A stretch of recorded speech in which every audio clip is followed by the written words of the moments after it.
So welcome back to my druck rewatch. This is the last video. This is the last part of the last episode, and I'm feeling a lot of things, but let's just start. So by this clip, it seems like Mateo has regained a lot of the energy that he was drained of over the weekend, and he's like a main participant in the prank, which is really great, and definitely a contrast to how he did not participate in Motto Week, like, at all, and kind of ironic when you think about how in the first episode he completely abandoned the prank committee meeting because he was just so passive, and now he has changed. He has grown. He is active. He is going to be present in this. He's gonna enjoy this. He's gonna let himself enjoy this and be a part of it with his friends. It looks like so much fun. Man, I don't miss high school at all, but I want to do this. That sounds great. Like, don't take me back to any of the classes, but I'd do this for sure. And then of course we have David running to Mateo. And I think this is definitely supposed to parallel the first look that they had of each other, which was back in episode 1, clip 3. And I'm just gonna like compare and contrast them because I feel like the differences are super important and heartwarming and beautiful. But first, there are a couple of similarities. One of them is that they start out walking alone in school. Very, obvious observation, but it's true. It happens in both. And then also the use of slow motion. There is not as much of it in this scene as there was in the clip from episode 1, but there is still slow motion in both of them, and I think it's supposed to elicit that, like, big cinematic feeling. Like, this is a big moment for them, this is an important moment for them, and so they're kind of experiencing it in slow motion, which I think is really beautiful. But then the differences are really important because it shows a lot of growth for both of them as individuals and also as a couple. The first is that they're so much happier here, and you can see that happiness not only, like, obviously on their faces, you can see that they're happier, but in the coloring in general. This is so vibrant and saturated and just dripping with life and love, whereas the one from episode 1 is so bleak looking, and honestly, I can't believe like how desaturated a lot of that first episode is. And it's such a huge contrast to this right now, and I think it was definitely intentional to show just how much better they feel and how much more free they feel. Going along with that freedom, they run to each other, they hug each other, they kiss each other, they show this very public display of affection with one another, which is definitely not what they did when they first saw each other. They just passed each other in the hallways, and they were both scared at that point in their lives. For David, he didn't think that he would ever really be intimate with anyone because he didn't trust people and because he thought he was just like doomed to be alone forever. And for Mateo, he was too passive in his life to go for anything and to really care about anything. He was trapped in so many ways, and he had trapped himself in so many ways. But now they just have the freedom to enjoy this moment with each other and to be openly affectionate with one another. And then, of course, this song. So the song is called Finding, and I, of course, don't know how to say the artist's name, so I'm just gonna leave it up here like I always do. I'm gonna go over some of the lyrics in chunks. The first of which is, all I ever wanted was to find you, find a love I never knew. I can feel the pain inside me fading while I'm fading into you. And I think this song is another parallel, another difference between this scene and the scene from episode 1. That scene used a song called Heaven by The Blaze, and it was all about how if you don't surrender to your true feelings, you are going to be lonely. You are going to suffer because of it. You need to just let yourself feel what you're feeling. And that was definitely a direct challenge to both Mateo and David, really. As soon as they saw each other, that was the song that was playing. Seeing each other for the first time opened up that challenge. And at this point here, I feel like David and Mateo have done that. They have let themselves feel what they feel. They have accepted the fact that they love who they love. In Mateo's case, David has accepted the fact that Mateo loves him and that he can trust him. And going along with these lyrics, now that they're there, now that they've persevered and, struggled to get here, now they can just enjoy this. They can grow and heal alongside one another. And I think those lyrics just really perfectly encapsulate how they must be feeling right now. And then another chunk that I want to talk about says, I never found my home till you came and took my hand. And David actually does refer to Mateo as his home on one of the Instagram posts from this day.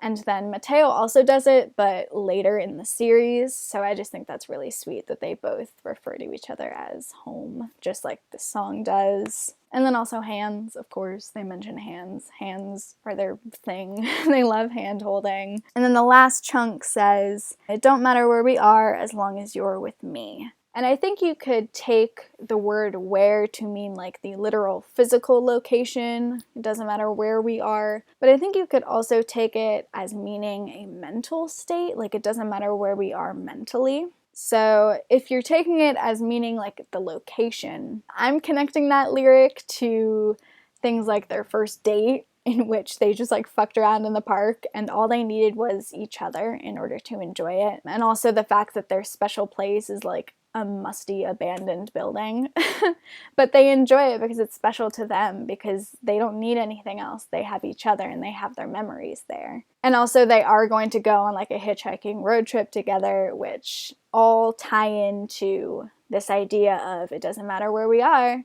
literally, because as long as we have each other, as long as we're there together, we're fine. And if you want to take it the more cerebral route, Mateo made it pretty clear in the previous episode that he is more than willing to support David through anything, and that he's going to be by his side even in the tough times, even when David has bad days. I'm sure it's reciprocal as well. So yeah, I think you can have that lyric mean it doesn't matter where we are, like mentally, it doesn't matter if we're having bad days, we're still going to be together. And as long as we are together, we can handle it. We can make it through. We can support each other. And those lyrics also just do a great job of encapsulating the fact that they are done running away from each other. They are done running away from their feelings for each other.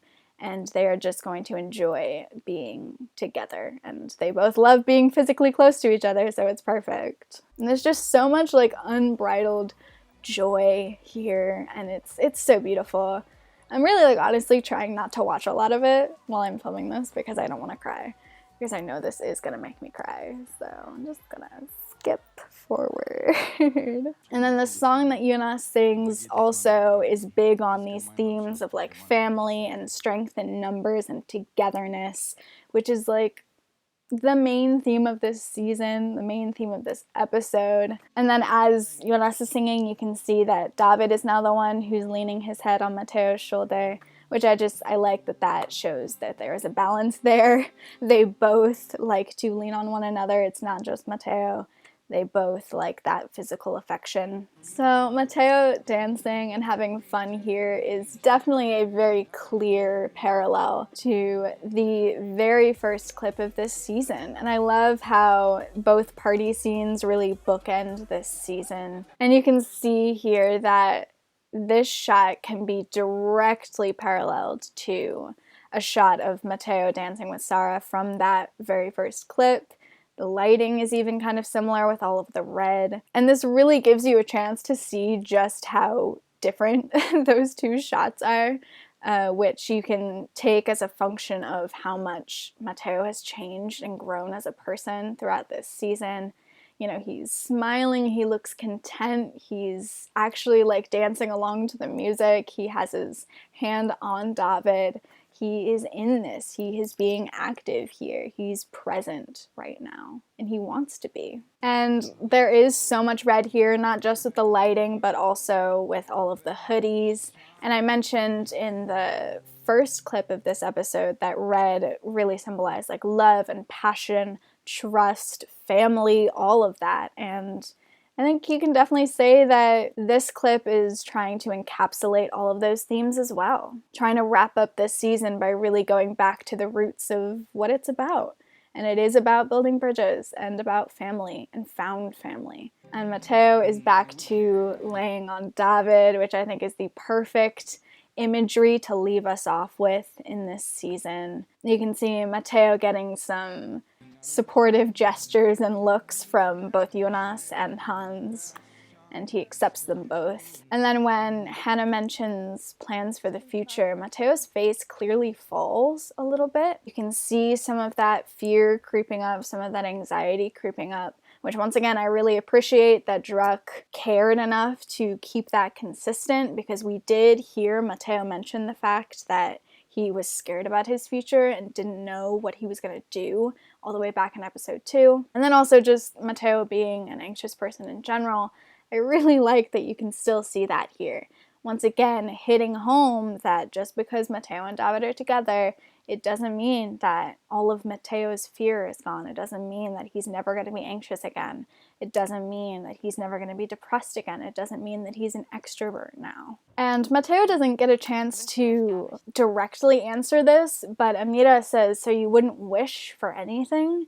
And I like how that is a callback to the first conversation that David and Matteo had, because in that conversation, Matteo tries to make a wish about escaping. And even though, like I said, he doesn't explicitly respond to that question, I don't think he needs to. I think it's pretty clear that Matteo doesn't need to wish anymore. He doesn't need to rely on that wish anymore. He has grown so much and he doesn't feel the need to escape or isolate himself anymore. And even if he does sometimes still have that temptation, he knows how to cope better now. He knows that he has a support system. He knows how to fight against that urge. And then Hannah brings the conversation back to Matteo saying, so you really just don't have any plans for the future?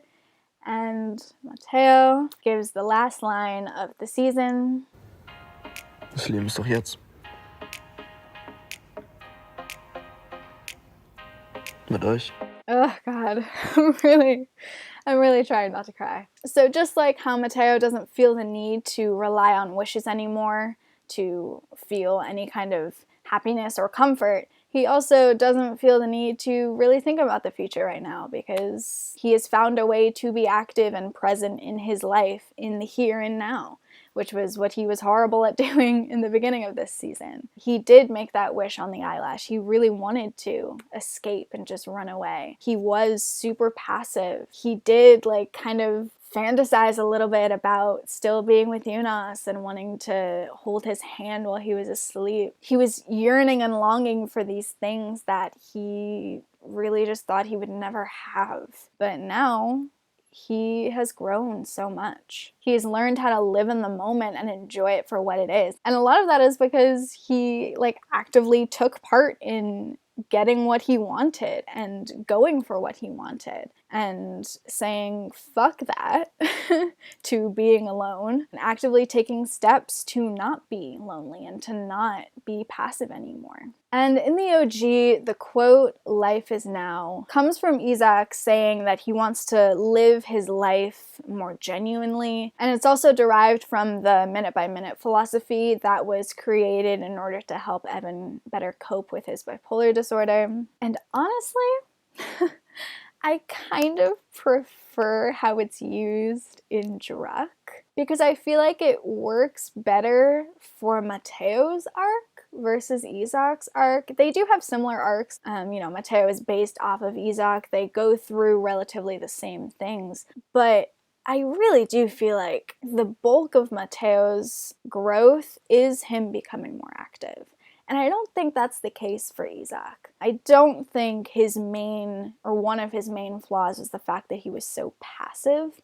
I don't think that's what he needed to grow from. Because of that really subtle and nuanced difference in their arcs, I feel like Matteo saying life is now and then adding on the with you part in order to hit home that whole building bridges thing, I feel like it's more earned than Isaac saying life is now. I don't know. Maybe it's just perfectly different. And maybe I'll regret saying that I prefer this one better than the original. Maybe that's not really true, but it feels true. I can't quite put my finger on exactly why it's true, why I feel like it's true. Okay, editing Soph here, and I've had a little bit more time to think about this, and I love both moments. I think saying that Isaac didn't earn getting to say life is now is a little bit harsh. The thing is, both moments work for both seasons.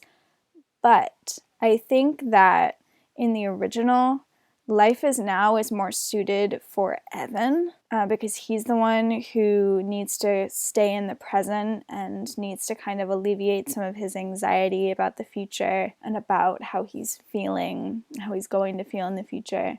So he's the one who really benefits from that mantra of life is now, right? And Isaac kind of says that because he's learned it from loving Evan, if that makes sense. But it really is something that is more for Evan. And in that way, I do feel like life is now, although it's perfect for this season and it really wraps up the season very nicely, I feel like it's not the thing that Isaac needs the most. Whereas in Druck, I feel like it makes perfect sense for Mateo to need that mantra of life is now and for that to be like his closing line, because that is what he learns the most, right? He learns to be an active participant in his life, and he actually cares about being present in his life. So saying life is now is really something that he has learned, not something that he learned, from loving David, and because of David, it was really like his growth and his singular growth. So I think that's why it just feels more like something that's more suited for Mateo than Isaac. I still love both moments. I think I was a little bit harsh on the OG in my original statement. I think that clears it up a little bit more. So sorry that I look like this. Those are my thoughts after I've given myself a little bit more time to let it simmer. So back to the rest of this. Over the course of this season, Mateo has evolved from this trapped, passive, bitter person who was very disjointed from everyone in his life to someone who reaches out to others and makes connections to people. And those are connections that he has always desperately wanted to make, right? He doesn't like being lonely.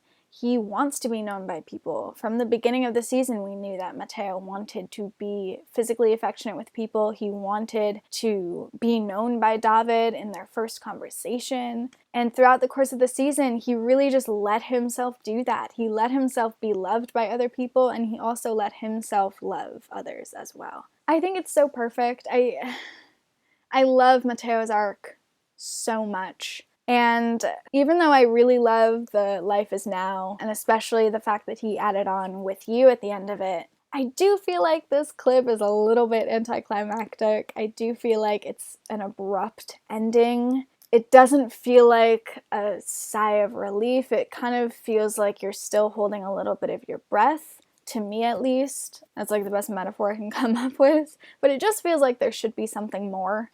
And the most frustrating part about this is that I don't know what it's missing. I really don't. So I can't even suggest what other clip there should have been or what should have been added to this final clip. I don't know. It just feels incomplete to me a little bit, and it's frustrating because it is such a strong feeling, and yet I don't know how to fix it. So if any of y'all have any ideas, that would be great. One of the obvious answers would be just to have another conversation between Mateo and David, Mateo and Jonas, Mateo and Hannah, maybe Mateo and Hans, I don't know, just anyone.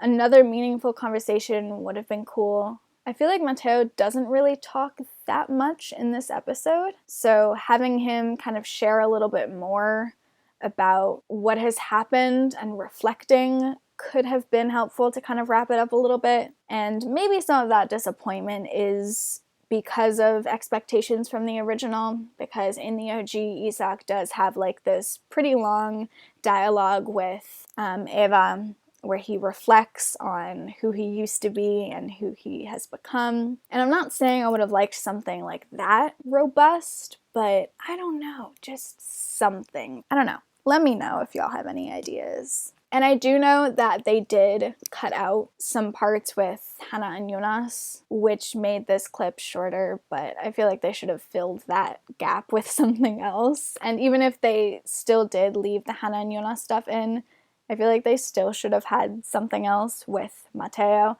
the main character, in this last clip. And overall, I feel like it's pretty obvious that I love this season.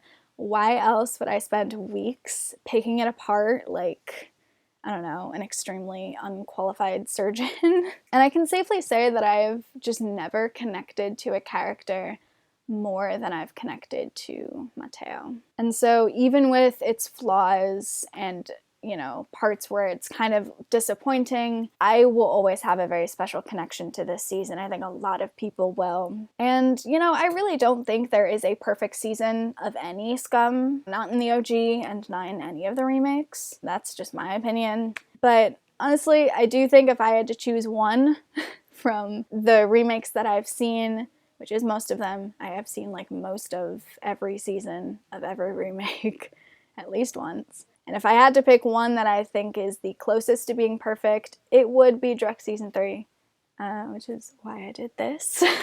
But, you know, I hope that throughout this series I have talked about things that I love, and that I've also talked about things that I don't love so much and that I think were some missed opportunities. I hope I've done both, because I think it's important to do both. We need to rave about the great stuff and also critique the not so great stuff. So I hope I've brought something new to the table. I hope I've, I don't know, enlivened the conversation about Season 3 a year later, a year and a half later. Jesus, I'm so late to the party. I don't want to get like super sappy, but it means a lot to me that anyone would watch these. I'm still surprised that anyone watches these besides me. And that anyone like could enjoy them besides me, because I know I rant a lot and I ramble a lot, and not all of this is perfect. I've made quite a few mistakes, and my editing was so bad in the beginning, and it's still not great. But I just want to say thank you for listening. It means the world to me. Please feel free to leave me critiques, leave me suggestions for the next video series, or just like singular videos that you want me to do, just anything you have for me, that'd be cool. I'm definitely going to take a break before uploading anything else. I'm not going to give like a time frame for when I think I'll be back, because that's just a lot of pressure and I honestly just have no idea at this point. But I will be back with something at some point. And if you like want updates, I recommend following me on Tumblr. That's like pretty much the only place that you would ever see any kind of updates regarding when I'm gonna post next and what I'm gonna post next. And with that, this is it. That's the end. I think that is all I have to say. Okay, that's not true. I could keep talking about this season forever, but that is the end of this video. That is the end of this rewatch series. Thank you so much for listening to me. I will see y'all soon. Thank you so much.